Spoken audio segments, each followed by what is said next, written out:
nehodovosti, aby som aj rád otvoril tú tému v súvislosti s STKčkami, lebo tam neexistuje, tak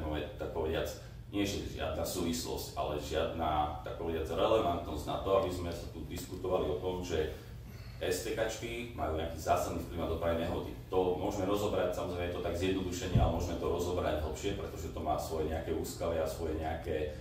nadväznosti, ktoré samozrejme pri skúmaní dopravnej nehody ako také a tých príčin sú ďaleko zložitejšie, ako jednoducho povedať, že ono to tak naozaj vyzerá. Pokiaľ sa budeme pozerať na niektoré krajiny, kde samozrejme tá úroveň a technický stav vozidiel v tej krajine nie je dobrý, tak tam sa môžeme naozaj o tom baviť, ale v rámci Slovenskej republiky si myslím, že ten stav je dobrý, len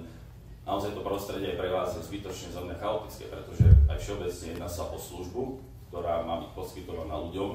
a ktorá zásadným spôsobom súvisí aj s nejakým chodom toho štátu, to znamená bezproblémový chod pre ľudí, aby nemali komplikácie, či na strane vás ako tí, ktorí sú zodpovedné osoby, ktoré testujú, ľudí, ktorí musia chodiť na tie kontroly, a štát pretože chce mať, tak povediac, nazvem to, že nulovú nehodovosť, nulové obmedzenia v ekonomike, pretože každá dopravná nehoda tvorí kongestia a to súvisí s ekonomikou. To znamená, je to veľmi jednoduché za mňa, tie pravidlá, ten systém musí byť jednoduchý, pretože to je služba, ktorú poskytuje štát.